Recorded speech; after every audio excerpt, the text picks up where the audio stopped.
Welcome to another edition of a Brobdingnagian Minute. How long is a Brobdingnagian Minute?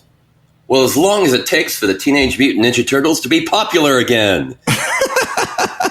That's relevant, isn't it? I try to make them relevant, like every other time. Yes. We are talking about our newest CD, Another Fair to Remember, and the Teenage Mutant Ninja Turtles might show up in the album. They might! Just saying, maybe, perhaps, possible. You never know. They show up everywhere, all the weirdest places. And the weirdest places. This is so true. Yeah. We're going to talk about that in a moment. But first, we're going to talk about our what's going on show-wise, because I think we are both kind of busy right now. How are you? You're at Sherwood Forest Faire right now, aren't you? Oh, I am. And it is going great. It is a fun time. A lot of great shows and playing music with a lot of other musicians and jamming and just, the days have been very good. And hopefully that trend will continue. Hey, it might even get a little chilly this weekend. I'm looking forward to it. Yeah. And so that's Andrew McKee, by the way. I don't know if we ever introduced ourselves on the show. I'm Andrew McKee, and this is my good friend Ichabod. Ichabod. Ichabod Zeus. No, I'm Mark Gunn, and I'll be at Sherwood Forest Faire this weekend. So this weekend, no, not this weekend, as of recording, is April 5th and 6th. But I'll be there at the 12th, 13th, 19th, and 20th at Sherwood Forest Faire in Page, Texas. So just outside of Austin. Which is another way of saying the last 2 weekends of Sherwood Forest. Are those the last two? Those are. Nothing on the 26th and 27th? Nope. Oh, wow. Oh, no wonder. Yeah, right? That's what I was talking about. Yeah, normally you show up in the middle, and because of the way the breakdown went. You got to remember they had 5 weekends in March this year. Wow. Because the first Saturday was on the 1st. Yeah, I guess so. Well, there you go. It's going to be the last 2 weekends of Sherwood Forest Faire, and so you're there for the full run. What are you doing after that? After that, I'm taking a couple of weeks off, which I'm okay with, and then I'm driving up to New Jersey, and I'm going to be doing a month, middle of May to the middle of June, in New Jersey, the New Jersey Ren Fair. Awesome. And then after that, going over to North Dakota for a couple of weekends, the North Dakota Fair. Yay. Yay. Closing out June with that. Awesome. And you'll be at also Gen Con, and the Brobdingnagian Bards will be at Dragon Con, we assume. Yes. I don't know if we've been officially announced yet. But no, we haven't. We haven't. I mean, we just kind of assume, for better or worse. Usually it's okay. Usually, sometimes it happens in April. It just depends. We've been accepted as early.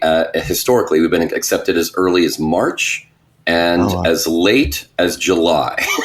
Yeah, that's all nice and stressful. I'm not even counting that one year where it happened in the middle of August. So yeah. Oh, geez. Yeah. Well, while you're doing that, I'm this weekend, April 4th through 6th, I'll be at Stellar Fest. Of course, then I'll be at Sherwood. I got Jordan Con the last 2 weekends of April. I'm doing a May the 4th event on the Sunday, May the 4th, and doing some sci-fi drinking songs. I'm looking forward to Stellar Fest for that same reason. It's a first-year convention, so it's probably going to be smaller, but it's sci-fi based. The people who are put together the Harry Potter convention that happens in Wizard convention. Right. That happens in the fall, and now they're doing a science fiction one. So basically, all my stuff: Star Wars, Star Trek, Firefly, Doctor Who, and then some. And so I'm like, yes, this is my convention. I'm really excited about that. But then, I got my Celtic Invasion of Wexford, Ireland in June, and then also Gen Con and Dragon Con. Once we get that official, is all that locked up in June? I mean, do you actually have more spots available? No, that is finally locked up. I was starting to stress actually earlier this year, at the beginning of the year. I was like, I don't have anyone. And then we got my last 2 people. I aim for like a minimum of 6 people where the financial viability of it all it starts working. But lower than that starts, it's a little bit more stressful. And which is going to be interesting because next year the plan is to go to Galicia in Spain. And I don't know. I had trouble getting people this year. So can I pull it off? And of course, there's reasons for that. But can I pull that off in Galicia? I just don't know.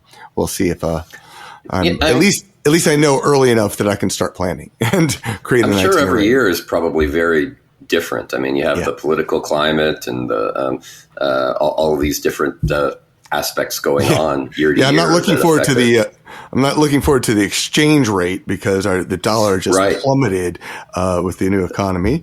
Yeah, that can make a huge difference, I imagine. So so I'm not looking forward to that. But aside from that, I think there's some a whole bunch. I think there's some new rules that are being implemented. I think like Europe is having a new way to get into Europe. You have to have a visa, which is new. I don't know if that's happening this summer or not. I don't think so, but it still is like, oh, these little things coming together at once. So yeah, we'll see. Logistics. Yeah. In the meantime, though, last fall, Andrew and I, we launched a Kickstarter for our 13th album.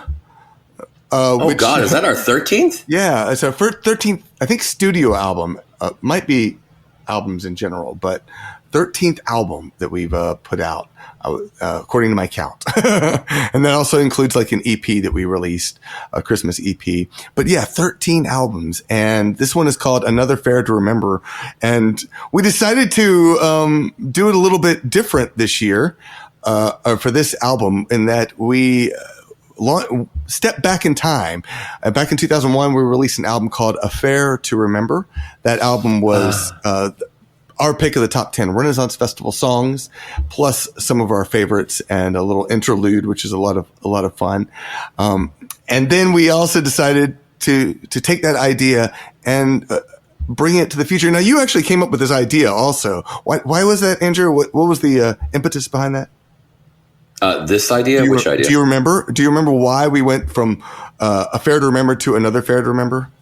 I mean, no. I do. It was a great story. Well, I mean, I'm not sure exactly which one you're referring to with the process, because, that was a long process. But what exactly are you referring to? Particularly, you were talking, I think it was video games? Or was it that had follow-up projects? Or the sequels? Yeah. It was, I think it was something on the lines of a sequel. Isn't that how that came together? Maybe I'm making stuff up. I mean, we did have a talk about that, and it was one of those, it was just one of those, we want to do another CD and something fair themed or something like that. And it was just like, well, let's just do a sequel. I mean, A Fair to Remember, Another Fair to Remember, and just kind of stretch that out, and because it was so popular to do that. I mean, they were, they came out with Baldur's Gate 3 and all the video games and how they do that. It was just, it was a natural flow. And, and it's interesting that you don't see that much with CDs.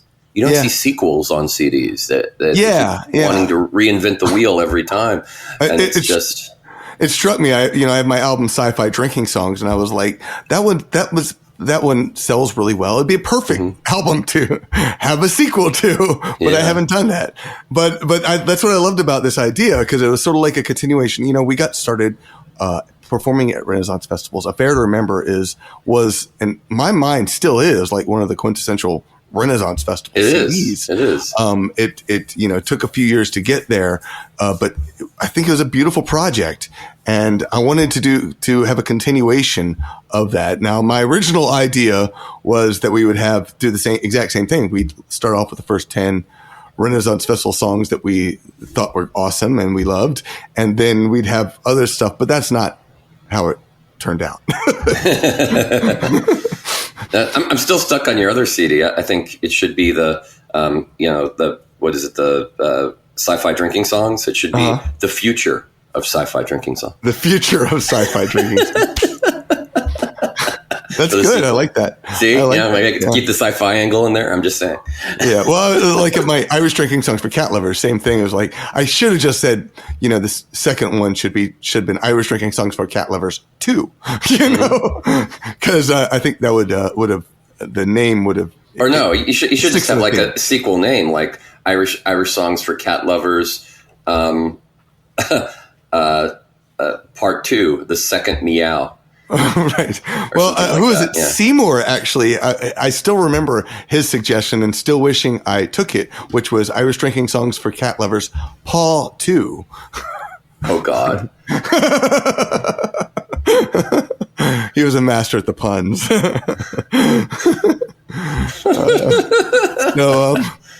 It was one of those things that stuck in my head, and I still kind of wish I did end up going with like Whiskers in the Jar, and I just I should have stuck with my original plan. Well, hey, you live and learn. If we could redo everything we ever wanted to redo.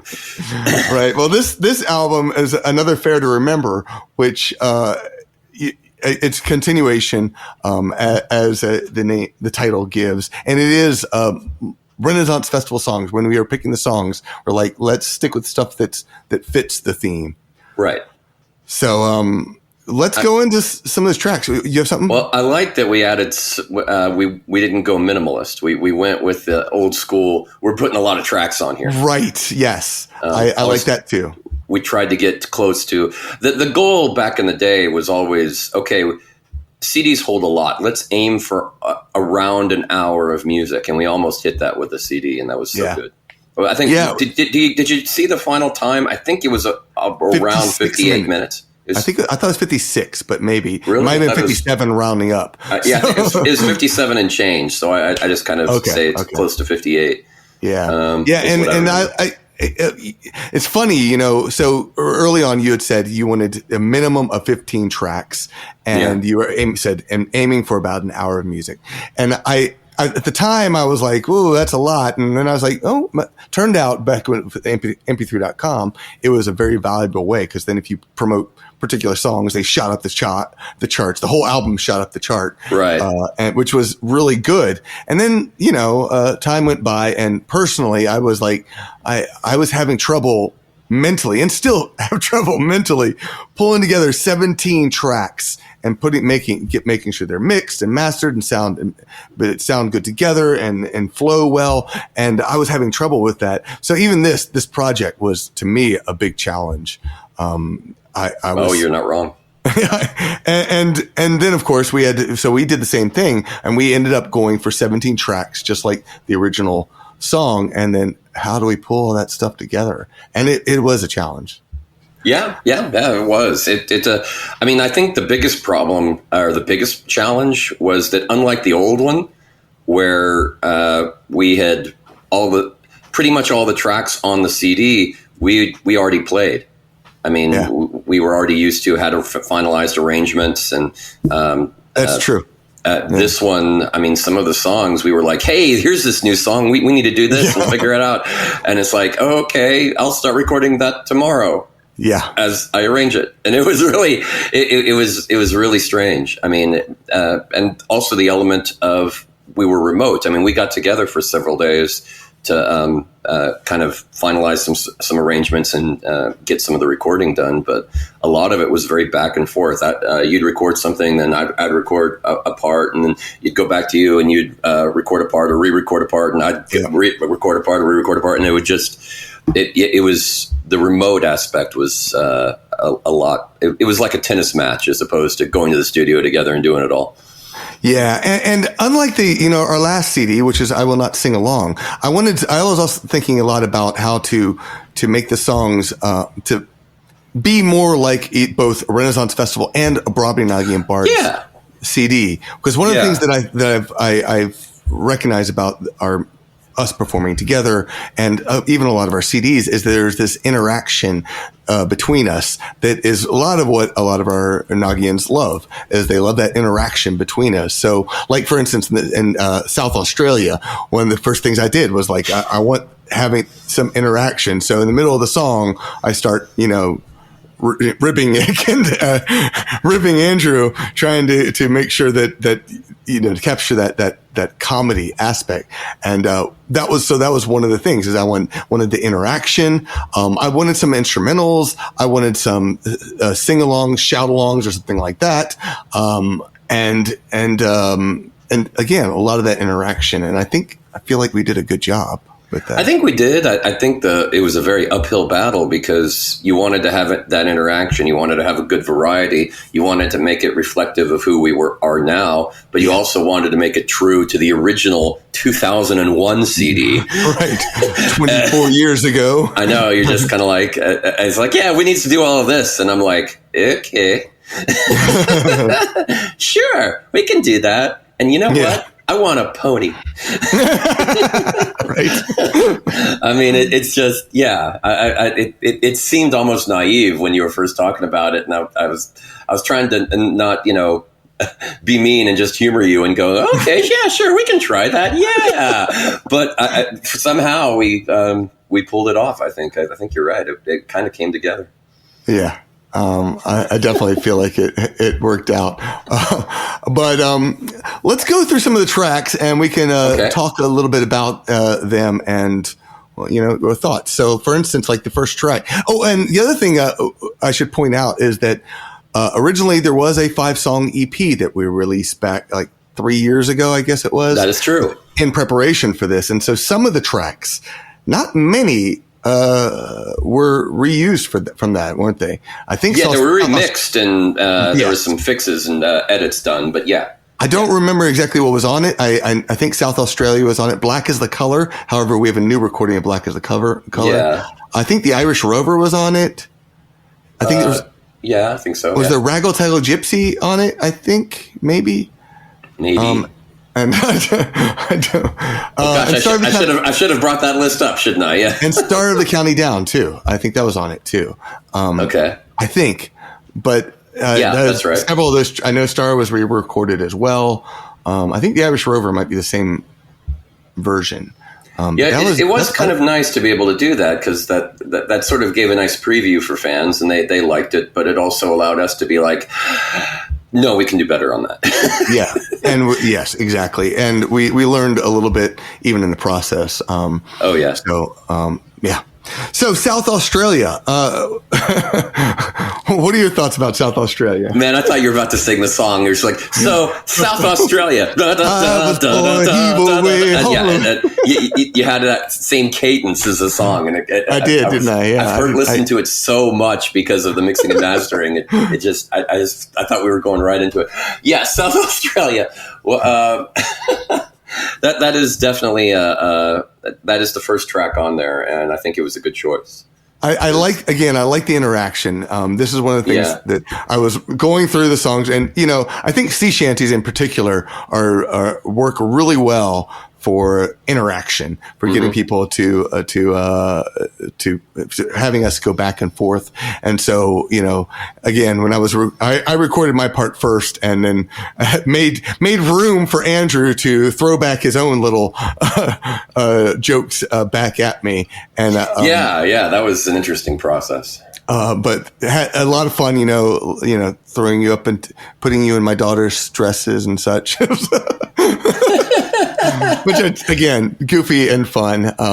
So it came off really good. And that is the first track on the album, because I just feel like it captures the mood of the album, of the band, as we've been for the past 26 years. Oh my God. So, yeah. Well, wasn't that a remix from the EP though? Yes, it was a remix, although I don't know if there was a whole lot different aside from, your. Well, I re-recorded my part. Oh, did you? Okay. Yeah. One of the issues I ran into was there were a couple of, some of my dialogue in there. Oh, right. It was hard to understand. And I remember the flow I could have done better. So I re-recorded my part on there and changed a couple of small things. But oh yeah, I think one of my favorites was, and I'm glad you pointed this out to me, because you were, at one point I think I say I tie you to the mast so tight or something, and you say bound for South Australia. I emphasized that. Right, I'm bound for South Australia. Yeah, I did do that. Excellent point. I did not catch that in your response, Andrew. It's a little subtle, yes, but it was a subtle response. But yeah, now it stands out better. Right. But no, that was interesting. And then just changed my comments, and then of course a total remix and remaster, and that was very happy with that one. Yeah, I think definitely. That's a fun song, and it's not too fast, not too slow. I think for a first track, it was a good choice. Yeah. Definitely. So the second track is Rare Old Mountain Dew, and this is one that I host the Irish and Celtic Music podcast, and it's one of the songs that has always stuck in my head, and I finally got around to learning it, and it's fun to sing, especially because it has a little bit of lilting thrown into it, and So, any thoughts on Rare Old Mountain Dew? Well, I mean, that was one of those where I started to go a little instrument crazy, and add a few different things, and just try to see. Because I mean, the cool thing about a CD is, okay, you've got two musicians, so you've got two voices and maybe two instruments. But with a CD, we can play other instruments if we want. I mean, we can add in a drum, we can add in, I can play mandolin and recorder and sing at the same time. Which is one of the things that early on you were like, no, I'm not doing that. I want to capture it live. Yeah. I thought it would come across as disingenuous, because it's like some people go to our shows and they say, I want that song. And it sounds very different, potentially. Yeah, I've mellowed about that. I see that. That's what happened here. I definitely mellowed a little more about that. And I just said, okay, how can we make this song a little more full and more interesting, and approached it that way. And it was interesting. It was a fun song. I mean, I thought you really did a very good tempo on that. Yeah. I love the song. A little faster than usual. For that song, and I thought it kind of worked well. It was a bit of a struggle on the mandolin, trying to clean it up and make it just sound tight with it, because of how fast the tempo was. But I did it. It was. Yeah. Believe me, I went through a few takes. This is actually one of my favorite songs that's on the album, and I think part of it me too. Also is because of the your part in it. So. Thank you. Yeah, well, again, it captures the Brobdingnagian Bards. One of the things that, I've been hosting the Irish and Celtic Music podcast for almost 20 years, and I love traditional Irish music. So when I recorded this song, I made sure there's a break, and my thought was traditional Irish, instrument and such. But that's not what Andrew does. When it comes to playing, you play the recorder, and you don't play it like a traditional musician. You have your own unique style, and it's a beautiful, wonderful style. And it's one of the things that I think makes our band stand out, and makes it even better, because of that different. It's not traditional, a traditional rhythm or whatnot, but it's just as spectacular. So. No. The weird thing for me, and I think for both of us, really, I mean, you're a folk musician who attacks the auto harp, is how I like to phrase it. True. I mean, you kind of play it like a rock instrument, in a way, but it's sort of like you do a lot of folk aspects of the instrument with rock rhythms a lot of the time, and it's really wild. Yeah. But I know I'm oversimplifying, but don't worry. I know. But yeah, I mean, the recorder is the same thing for me. I mean, there's certainly the Baroque influence on it and classical, but I also have a little bit of the Irish whistle influence, and then I also just do classic. I break out the whole Zamfir pipe kind of thing here and there, and try to make it sound as earthy as I can, and do a lot of different. And then, of course, throw in a little Billy Joel, and that's what I have. And there's a touch of jazz in there too. Don't forget the jazz. Well, yeah. There's always there's going to be some jazz there's going to be some Miles Davis and Glenn Miller thrown in just for the weirdness factor. Right. But yeah, I think that the track came off really good because of all of our influences, and that was like to me again is a quintessential Brobdingnagian Bards style and how it comes together. So love it. Oh yeah. Black is the Color is one of the tracks that we recorded for the EP, and I'll be honest, I was disappointed with my vocals for that one. Which is one of the reasons why I re-recorded it and. Oh, good. But I was like, oh, you were still disappointed? I didn't know that. No. Okay, you re-recorded. Re-recorded it. And I absolutely love how this came out for many reasons. One of which is because you added a drum to this track. Yeah. This was one of those. I remember telling you, hey, I'd just like to try a drum. And you were like, okay. I'm open to anything, but that's weird. Yeah, I know. This is a ballad, Andrew. I still have veto power. Sure. Yeah, go for it. Spend the time. Have fun with it. Sure. But yeah, and don't worry. I mean, I can keep a steady rhythm. I'm not a phenomenal drummer or anything, but just right. Keeping that nice steady beat and can add an ethereal quality, can also add some depth. It can add just a touch more. And it certainly is a little divergent from what we normally have played in the past because we don't normally have a drum with us. We've occasionally worked with drummers and have a few recordings with it, but not many. And I thought just having a very basic, heavy drum, bass drum beat might make a difference. And yeah, I was actually surprised how much of a difference it made too. Yeah, I love how this track came out, honestly. So you did a great job mixing it. Thank you. Yeah, and your performance was just gorgeous. It was a beautiful job. Well, thank you. Yeah, you did a good job too. It's one of those where I'll put it this way. I mean, songs, when you're working remotely, it's kind of like working with what you're given. Because it's in a way it's less collaborative, and in a way it's more collaborative. Yeah. Because it's more like a tennis match. It's back and forth as opposed to diving in at the same time. So I mean, when you re-recorded and sent it to me, I was like, oh, okay, what do I do with this? And I had to try to come up with a strategy for me that would work with what your strategy was for you. And yeah, it was interesting. And I remember going a little back and forth with you about, hey, what do you think of this? And what do you think of that? And we still were collaborative, but it's a very different dynamic than when you're in the same city. Yeah. And I won't lie. Sometimes it's frustrating as hell. Yeah, I mean, and then naturally it would be, but we kind of made it work, so that was cool. Yeah. So, An Irishman Who Doesn't Drink is track 4 on the album. That was a track that we originally recorded for our live CD. Yeah, and I was like, I really want just to have a Bards version of this, Andrew. So, yeah, that's a song I wrote a while ago. It's sort of the classic Irish style of talking about one's family. I mean, it's very self-referential, and for me, I was just. It's kind of like an inside joke about me, the Irishman doesn't drink, because for a long time I didn't.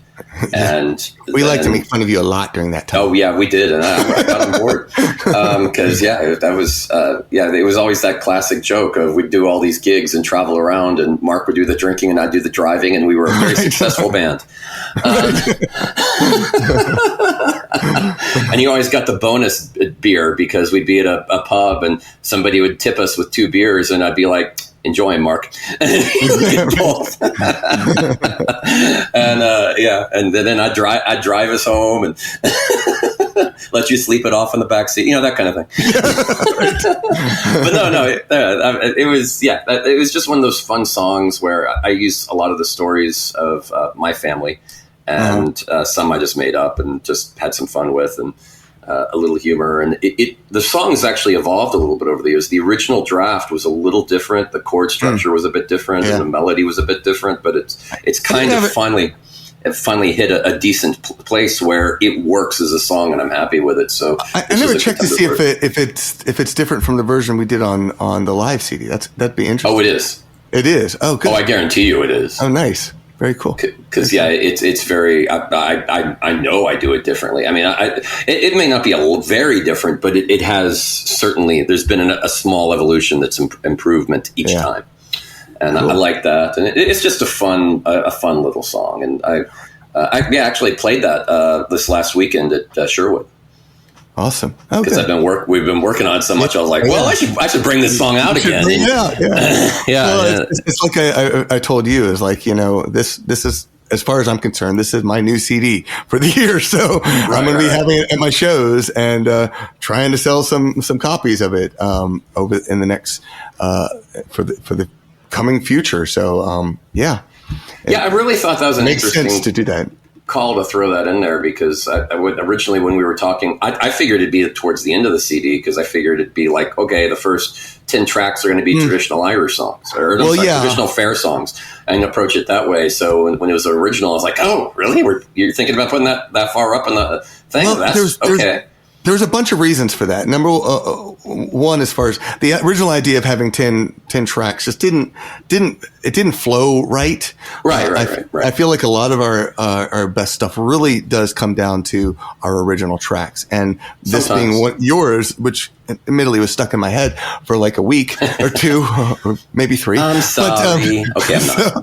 But aside from that, I also like, I'm singing I sing most of the time for the Bards, but you do sing. And I started off the first set where you are interacting and being a part of it. But after that, I was like, I need something that showcases Andrew too. And this song is catchy as all get out.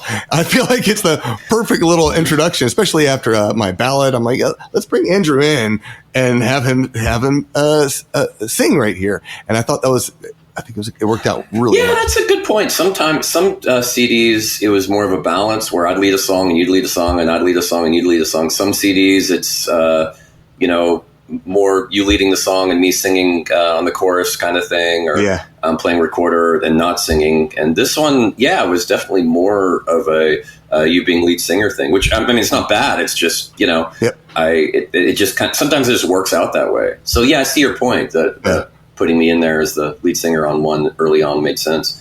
I didn't even think about that, honestly, when we were talking about song order. Yeah. All right. Well, I think, you know what, Andrew, I think we're going to break this podcast down into separate. Break it down. No, to several ones. So we're going to talk about one final track before we come into the rest of the album, because there's so much more to share, because a lot of our original songs really take on after this. Okay. So, okay. Let's do it. Let's do it game show style. Oh, okay. Sorry. The last track is "Star of the County Down."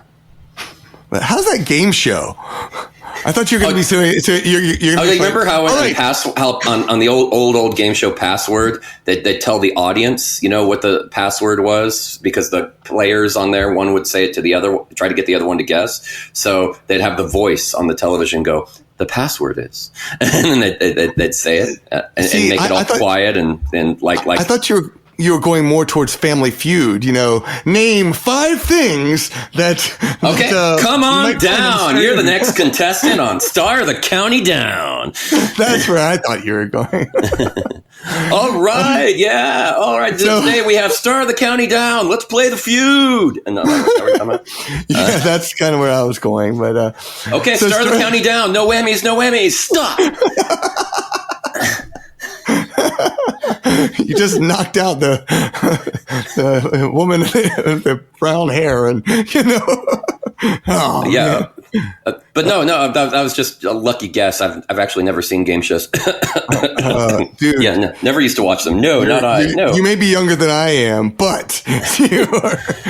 No, you still grew up watching all the game shows because there was nothing on There's up until nothing on after in the 9 a.m. mornings. Yeah.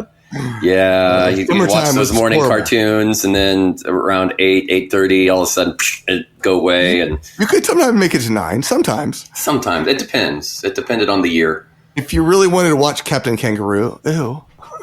Captain Kangaroo. Yeah, you're older than me. So, sorry. Never mind. All right. So Star of the County Down. We also recorded that on our live CD way back when. But this is a track that I've recorded many times, and I think it was fun to re-record with you again because of the recorder, which you play on it, because it is, I think I recorded on How America Saved Irish Music, but it had this fiddle on there, and it's just different. It's just completely different. But I had to also get my brain. There was a couple times when you were like, "So what do you think of this?" And I'm like, got to break my brain from the older recordings to something different. So that explains your response a little bit, because on that one you were a little well. Yeah, and that's exactly what it was. Okay. I was my head was like, I don't know what that is. That's something I can do. I don't. Is that? And then I was like, wait, we are a different project. Everything is different. So yeah. It's an interesting one. That was actually the first one. I was working with two lists.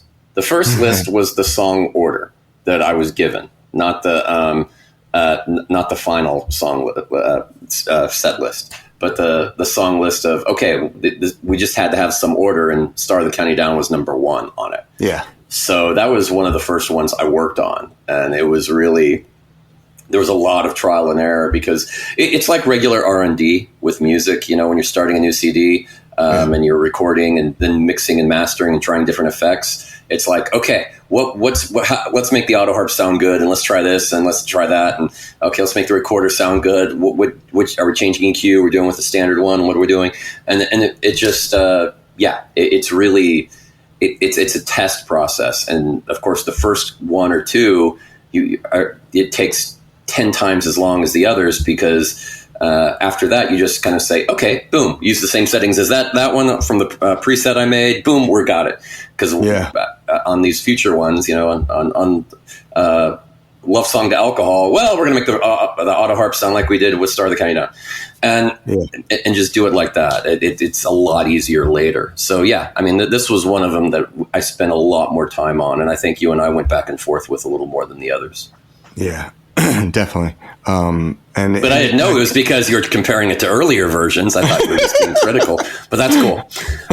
Well, that has effect too, because I think like early on my voice felt like it was way louder, but again, some of the way you mix things, it's different from the way other people mix stuff, and sometimes you have to we have a style, and you create the sound that we do. So I think we kind of ended up with a balance of my style versus your style of it now, and I don't think we stuck with my style, and I don't think we went all the way to your style either. So, which is again one of the things, the beautiful usually things what makes it work for us, working together. And when we finished the album, and I was, one of the things that struck me is like a few days later, actually, you had sent me the tracks, and I was like, huh, we finished an album. I was like just in a kind of awe and shock for a moment. And it's not that I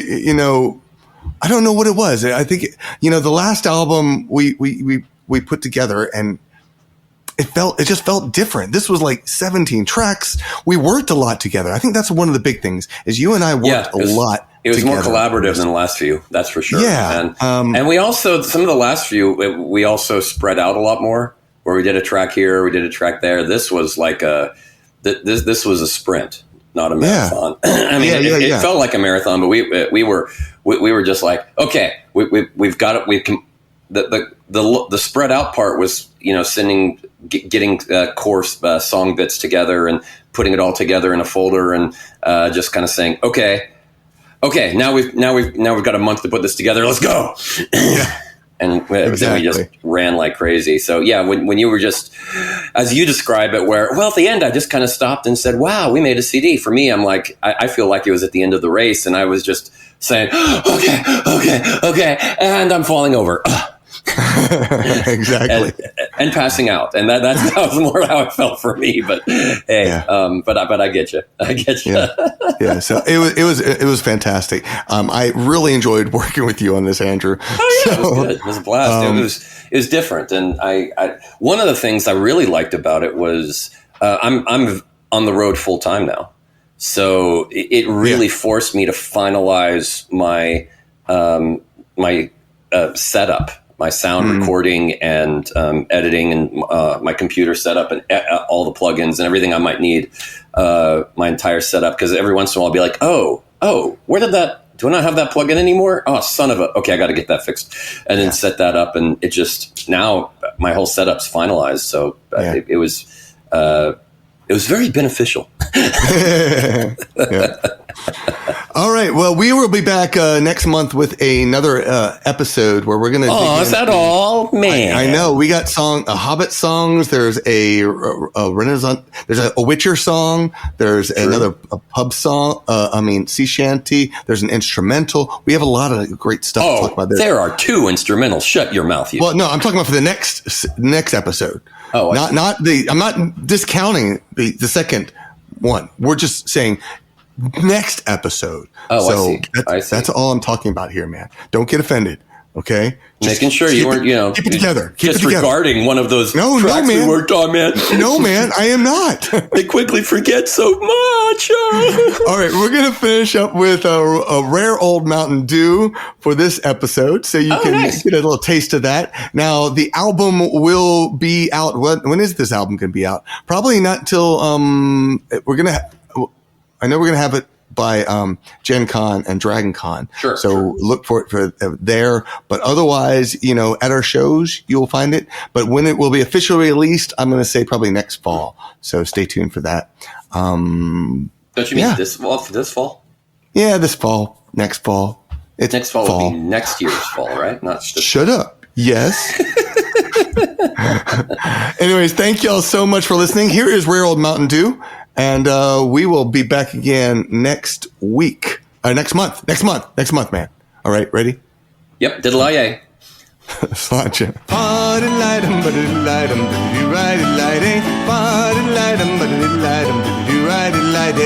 Let the grasses grow and the water flow in a free and easy way. But give me enough for the rare old stuff that's made near Galway Bay.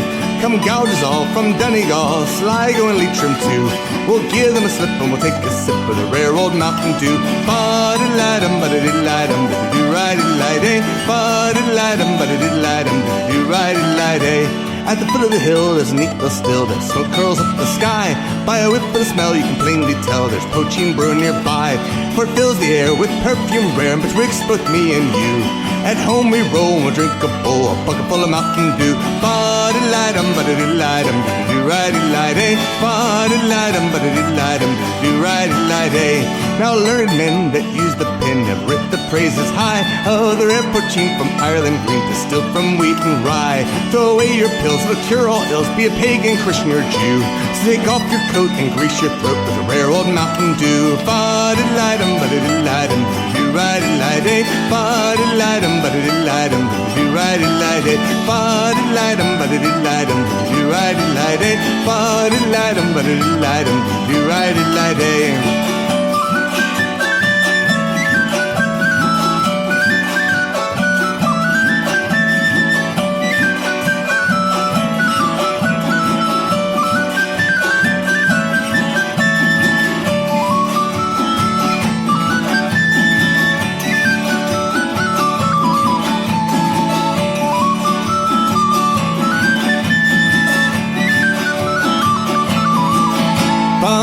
Ba-da-la-dum, ba-da-da-la-dum, ba-da-da-ra-di-la-day.